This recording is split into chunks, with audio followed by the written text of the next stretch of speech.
Morning YouTube. So in this video today I want to talk about things when I go to quote that I always think, oh, I'll bear that in mind. Now I'm not a quoting genius. I wouldn't even say I'm amazing at it. There's definitely been instances of times where I've gone and I've quoted and I've underquoted and I've overquoted. Or I thought, oh, it'll be 1 bag of waste, it ends up being 4 bags of waste. But I'll be honest with you, as I'm getting further into it, that happens less and less. But there is still times that it does happen, and I'm going to tell you about some of the things that you might not think about that you definitely, if you see it there, include it. Because it's one of them where it could come to bite you further down the line. So, first thing I always do whenever I talk to customers, just ask if they've got any pets. It is for one, it's a talking point, and for two, it instantly sort of tells you what you're going to be up against. Dogs, you know what I'm on about, dog shit or piss. So if you're from a lawn care sort of side and you want to keep improving the lawn, you're going to be fighting the dog battle all the time with the lawn. Also dog shit. Now I've got people that are very, very good at picking up after the pets, and then I've had people, and I'm stressed the word had, that aren't. They think that either I should do it, or they should, or they don't need to do it, and the mower just makes them evaporate. I don't know. I'll be honest with you, as soon as I find out they've got pets, their dogs, it sort of knocks it down on my appeal, how appealing this garden's looking. I won't turn work away because of it, but I always think about it. And if there's already warning signs, the dog, the dogs that they've got could be the straw that breaks camel's back, so to speak. Now I love dogs. We've got 4 dogs ourselves. We've got 3 Jack Russells and a German Shepherd. So I've got a rough idea on how much dogs shit, whether it's a big dog, a small dog, or a medium dog. And when I go to a property and on the first visit, if they say to me, oh, I've not had a chance to nip out in the muck this morning, I know that's secretly code for I haven't done it for ages. And you'll go out and be like 4 million shits, and there's nothing worse than it. I much prefer a customer to say to me, hey, I've not had time, I forgot. I had it the other day. I did a job for a lady. She's a lovely lady, and her husband should have cut the grass for her, but he didn't. So I do bits of stuff for her every now and then. She called me and said, oh, can you just come and just give me garden a good tidy up. But she did say, look, I've not been able to pick the dog mess up because it's so wet, I can't see it. Not a problem. And I just price it in. I know it sounds more horrible, but I price it in. I wear my wellies and I make sure I wash my kit off before, after I've done the job. It's not fun, it's not ideal, but but for me, that's one of the things I always ask, because there's nothing worse than it. There really isn't, and it's something that you need to bear in mind. Just the same as if the customer's got a cat. In a way, cats are probably worse, because cats, for what I see of them, they do like to shit on lawns, and I think cat shit is way worse than dog shit. Next one is children and children's toys. I can guarantee when you go to a first quote, they'll probably have a little minesweep of toys and tidy up the first time you go to do the quote. But I can guarantee after that you will start seeing the crap start creeping in. Now I don't mind moving the odd stuff, but when you go and there's a trampoline, a slide, a bike, another bike, toys, loose toys, it's annoying, especially if something happens. So I've done it before. I remember once, it was this year actually, again, I'd moved a trampoline, moved all the crap, and then I was mowing, and it was one of them where I haven't got very good reaction time, I'll be honest with you. I'm terrible. I'm like a potato. And I was mowing and I saw this Barbie doll get sucked in, but the mower had gone over her legs and literally her arms were out anyway, and before I even got time to react, she just got sucked in. Oh, fucking hell. You know what I thought? Bloody hell. So yeah, I did tell the homeowner. I just said, look, there was a casualty. I says the mower ended up having the Barbie doll, and she was like, oh, I keep telling about that. But just, you know, the same way, it could be, well, didn't you see it, didn't you pick it up? That's my child's favourite toy, that's £30 Jeremy, whatever. So it is something to think about, it really is. So, you know, I'll tell you the solution to this as we go along. Next one is bird feeders. I find bird feeders, I love nature personally, but I find so one of my customers, he's never ever fed his birds, but he said that his son's getting into birds for some reason, whether it was a different type of bird, like a 2-leg variety, well, with no wings or feathers. But then again, around the parts I live, could be a possibility. But he says, I'm going to put a bird feeder. He says, where's the best for you for me to put it? And, you know, and he wanted it in a corner next to the flower bed. I says, if you can, just put it in the middle of the lawn, and then it's a strim and mow job, not a picking weeds out your border job. And he said that's fine. So the worst extent is where you go to people and they've got bird feeders, and as I said, I like birds, but I do find them, especially when people feed them, they are very messy. The seed gets everywhere and it's just weeds galore. So again, you have to sort of think about that when you are coming to you know, pricing up a job. I've stopped going to them now. She was one of the customers that I got rid of at the last call, and this, to be fair, this probably would have made, you know, somebody who's hearing this now might think, fucking, I'd have gone off the back of that. It was summer, it was this summer, it wasn't like the heat wave summer, it was hot, and I was on my hands and knees plucking the weeds out the patio. And she's got a sort of patio where all the grout has perished, all the you know, the cement in between the blocks, that's all perished. So I was on my hands and knees picking these little weeds out, and I know that they feed the birds, and I've had a word with them in the past about feeding the birds, as if, you know, just try and do it in an area, because she moans about the weeds, I moan about the weeds, you know, it's a common thing, sort the problem out. Well, anyway, it's just fell on deaf ears, this conversation. So I was on my hands and knees for about an hour. They were in the conservatory, you know, supping and gin and tonics. It was hot as fuck as well, didn't offer me a drink.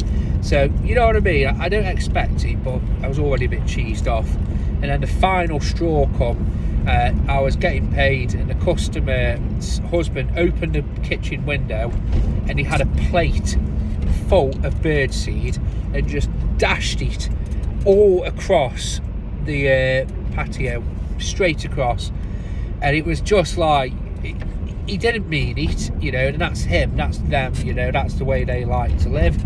But to me, it was like a fuck you, and it really wound me up. It wasn't meant to be like that, but I'm sure you can see the frustration that I had as well. The next thing as well, it's not so much what to avoid, but it's more so have a walk around on a property. I know it sounds super daft, but have a walk around on a property, you know, as you're pricing it up.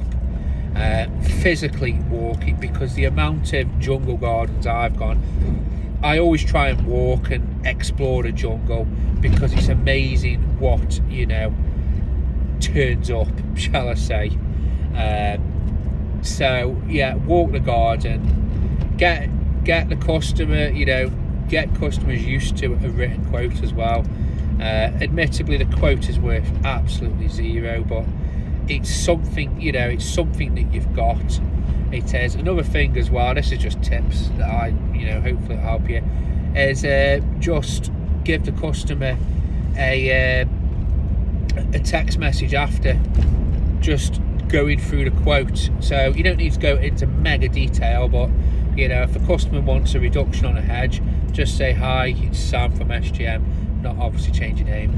I've got you booked in for the hedge reduction, priced at 150, you know, for, you know, 25th of December, whatever you want to say. And then that way you've got like a little bit of evidence, you know what I mean? I'm not saying every job's going to go tits up and pear-shaped, but, you know, you'd rather have it than not have it, than need it and then want to have it, so to speak. So, all of them things I've said, the way around it, because you can't be, you know, you can't go odds on, that will apply to most people. And you can't turn away work based on that. You can't say, right, I'm not doing a dog garden, right, I'm not doing a bird feeder garden. And this is up to you how you want to manage it and how lenient you want to be. But my biggest sort of piece of advice I can give you, especially if you're just starting out, is if you go and any one of them things that I've mentioned is something that bothers you and it's out of hand. So if I go and when I first visited the quote and I could see a couple of dog shits, and I go and they're gone, you know, and a customer said, oh, I've just picked up, and I go round and there's one, I'll be honest with you, it's not my job to do it, but I'll just get the hoe and I'll just flick it into the border or flick it into the brown bin, job sorted. Same as if a customer, you know, clearly tries to tidy up after the kids, and says, oh, I've got everything, but you don't mind moving the trampoline. Nope, not a problem. Would you be all right just to give us a hand with it? Now, I am not sure on the liability, but I've always been under the impression that if you move a trampoline, it needs to be set up, you know, basically in a specific way. It doesn't need to be set up, but I always get the customer to help me move it and help me put it back. And I do that on the basis of, and then I can say to the customer, is that all right? Is that how you want it? And then if little, you know, the darling fruits of their loin falls through it, it's not going to be coming back on me where they're saying, oh, you know, the gardener moved it, you put it level, you know. So if you can tell people are proactive and they try, then is there any point in rocking the boat? Probably not, if I'm being honest with you. But the first visit, if you go and it's shit city, there's that many bloody landmines everywhere, and you can just tell. As I said, I know roughly how much, you know, a small dog shits and roughly how much a big dog shits. So again, I factor that in. If I go and I can tell there's like a week's worth there, I'm not, you know, it's up to me. If I don't do anything about it, then I will be picking up after that customer for the rest of my gardening work there. So I need to say something there and now. I need to say to the customer, hi, could you come and pick up please? There's quite a lot out here. And that'll tell you a lot about the customer. But what else it'll do is it'll tell the customer, not all customers are like it, but some customers might think, well, you know, get him do it. And it tells them that actually, no, you know, this isn't how it works. You know, the arrangement is that I, you know, am here to do the garden, not tidy up after your animals. And hopefully that will sort of, you know, cement that with him, because I can more than guarantee if you don't do it once, if you do it once and you pick up after him and then you do it again, you know, because they aren't in or you don't want to say to him, and then you do it again. So this is like 6 weeks, you know, once every 2 weeks, 3 visits. I can pretty much guarantee when you do go to say something, the customer will be like, oh, and especially if they're asking the husband, they look at the husband and go, no, well, why hasn't he said anything before then? You know, they won't see it the way you're seeing it, put it that way. They might just think, oh, he's you know, he's been a bit marred over something. I don't know. So you need to say something there and then. And as I said, it's up to you how you go about it. I've heard of other customers where they have basically instituted a sort of a billing system or pricing. So as in, they've said to the customer, like, oh, fine, like, look, if I have to pick up, I'll have to charge you, and it's X amount per ship. I don't think that would work in my area. Me personally, I always try to operate a common sense sort of approach, but I also try and tell the customer as well. And if it is that they don't want to listen to it, or they're resilient to listening, or they just plain aren't going to listen to it, then that's when I start finalising the shit list, basically. I know that sounds dead horrible, but you've got to look after your business and your interests first. We aren't, you know, it's not charity, but you know what I mean, we aren't paid to well, we could be. If a customer says to me, right, Sam, So I've got one lady that I pick up shit up for. Now, she's disabled, she can't do it herself, she can't get up to certain parts of the garden. She's got a dog, she loves the dog, it's her pride and joy, and she wants the best for it. So for me, I priced it as a weekly cut, I know, weekly, with the proviso that I will basically look after the garden, look after the thing. Now, I hate fucking picking shit up. It's not something I'm paid to do, but what I do is I literally blow it all off the lawn, and then I always weed the borders as well, and I just scoop the whole lot into a bin. I used leaf grabbers and I use a rake. I don't have to come into contact, I don't have to breathe any of it in, and that's the compromise that I have found for me. I had a lady, I think I said it earlier in the video, where she just told me that you know, she hasn't picked it up because of whatever reason. Yep, not a problem. And I never ended up doing it, and I felt quite sorry for the lady, because she got somebody, well, her partner went basically and got somebody else to do it, and he ended up getting ripped off, but he wanted his grass cutting. But then again, that might be the company putting their fees on it, but he told me he's blind, and his blind dog is blind, I'm not making that up. So he needs the garden tidied up, but it is going to be like shit city out there. I'm like, yeah, Luke, I can just price it in, don't worry about it. And he says that's fine. I felt sorry for him because she did actually tell me. She says, Luke, I wanted you to do it, but somebody else approached him and basically talked him into it, and he ended up burning 400 quid just to cut the grass. I think that's a bit steep, and it's only a council bungalow, you know, it's not acreage we're talking about here, but as I said, you know, it's just how some people are, I suppose. So I hope this video has helped you out, guys. If you've got any tips from, you know, anything unseen that I've not, you know, that you think, oh, I always check for that. As I said, you can always tell a lot by just having these like little conversations with customers.